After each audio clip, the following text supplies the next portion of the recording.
नमस्कार। मैं इंदु सिंह कला एकेडमी के इस चैनल पर आप सबका स्वागत करती हूँ। आइए आज हम नेट के सिलेबस में शामिल इकाई 9 में पाठ्य पुस्तक के आधार पर जो निबंध दिया गया है उनमें से आज हम भारतवर्ष उन्नति कैसे हो सकती है निबंध का महत्वपूर्ण बिंदुओं का अध्ययन कर उसे समझने का प्रयास करते हैं। तो आइए इसे हम समझते हैं। भारतवर्ष उन्नति कैसे हो सकती है। भारतेंदु हरिश्चंद्र। रचना भारतवर्ष उन्नति कैसे हो सकती है यह विचारात्मक निबंध है। रचनाकार भारतेंदु हरिश्चंद्र हैं। इनका जन्म 1850 ईस्वी में काशी में हुआ था। निधन 1885 ईस्वी में हुआ। इन्होंने लगभग 200 निबंध लिखे हैं। भारतेंदु हरिश्चंद्र के महत्वपूर्ण निबंध इस प्रकार हैं। कार्तिक कर्म विधि, माघ स्नान विधि, ये दोनों धार्मिक निबंध है। अथ अंग्रेज स्रोत लिखयेत, व्यंग्यात्मक निबंध है। पांचवा पैगंबर, वैष्णवता और भारतवर्ष, दोनों धार्मिक निबंध है। स्वर्ग विचार सभा का अधिवेशन, कश्मीर कुसुम, यह निबंध और निबंध संग्रह दोनों है।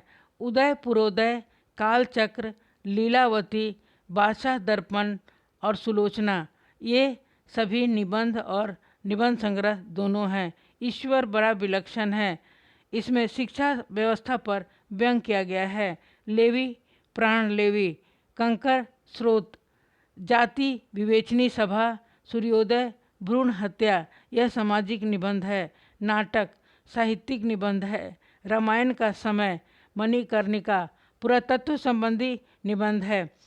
संगीत सार आलोचनात्मक निबंध है। अंग्रेजों का भारत में जी नहीं लगता, वैद्यनाथ की यात्रा, नाटकों का इतिहास, नाटक अथवा दृश्य काव्य, आलोचनात्मक निबंध है। कालचक्र, हिंदी नई चाल में ढली। विशेष तथ्य, भारतेंदु हरिश्चंद्र के समस्त निबंधों का संग्रह नागरी प्रचारणी सभा काशी से हरिश्चंद्र कला के नाम से 4 भागों में प्रकाशित हो चुका है। इनमें कुल निबंधों की संख्या 187 है। भारतेंदु ग्रंथावली के नाम से 3 भाग में डॉक्टर केसरी नारायण शुक्ल ने कुल 88 निबंध प्रकाशित किया है।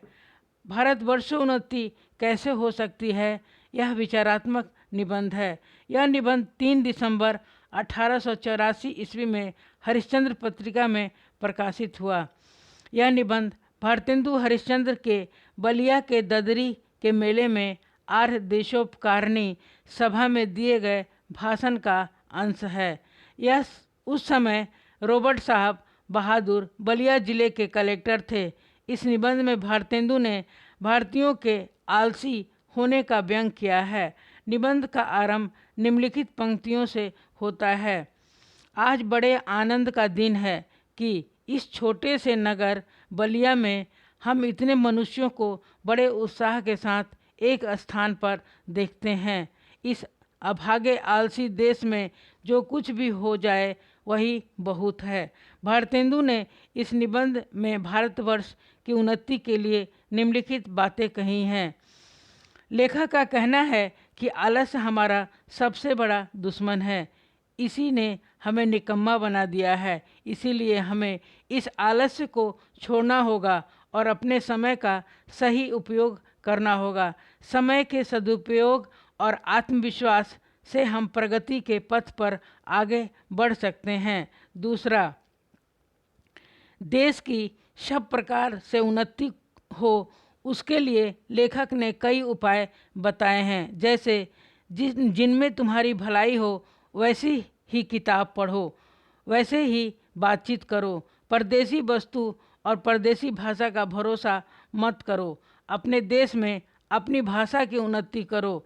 हमें शिक्षा के महत्व को समझना होगा और इसे भारत के हर घर में लाना होगा। इस तरह से भारत की प्रगति निश्चित होगी। धर्मशास्त्रों में कई बातें लिखी गई हैं जो समाज के विरुद्ध मानी जाती हैं लेकिन धर्मशास्त्रों के खिलाफ है। जैसे जहाज का सफ़र, बाल विवाह, विधवा विवाह, कुलीन प्रथा, बहु विवाह आदि, इनका संशोधन होना चाहिए। समय और देश के अनुसार इनमें परिवर्तन किया जाना चाहिए।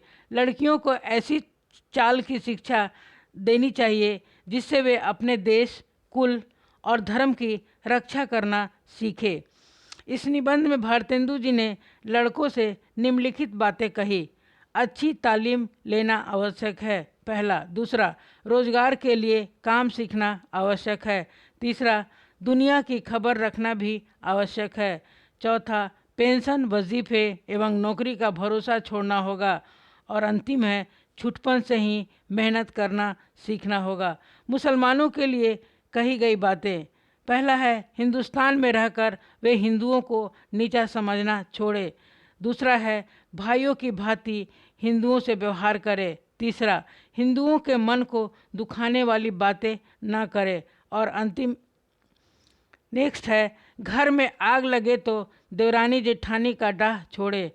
अंतिम है, हिंदुओं के साथ पुरानी बातों को भुलाएं। हिंदुओं के लिए कही गई बातें। मतांतरों का आग्रह छोड़ो, आपस में प्रेम बढ़ाओ। जो हिंदुस्तान में रह रहे हो वे किसी भी जाति या किसी भी रंग के हों, वे हिंदू हैं। सभी का साथ पकड़ो, बंगाली, मराठी, मुसलमान, सभी का साथ पकड़ो। नींद से जागो और उन्नति करो। अपनी भाषा की तरक्की करो और स्वदेशी अपनाओ। भारत वर्षोन्नति कैसे हो सकती है? निबंध की प्रमुख पंक्तियाँ इस प्रकार हैं। जब आर्यों का आगमन भारत में हुआ तब राजा और ब्राह्मण के जिम्मे देश में विद्या, नीति इत्यादि के प्रचार प्रसार का जिम्मा था, पर आज उन्हें निकम्मेपन ने घेर लिया है, जिसके कारण हिंदुस्तान की प्रगति अवरुद्ध हो गई है। नेक्स्ट, वास्तविक धर्म है केवल परमेश्वर के चरण कमलों में भजन करना।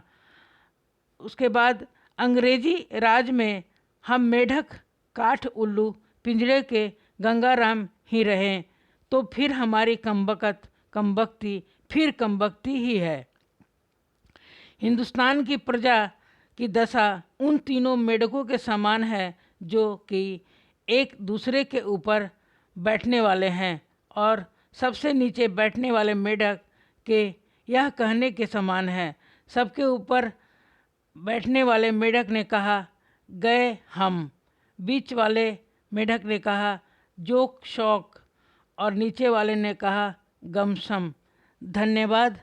आप सबने इस वीडियो को सुना और देखा, इसके लिए मैं आप सबका धन्यवाद करती हूँ। धन्यवाद।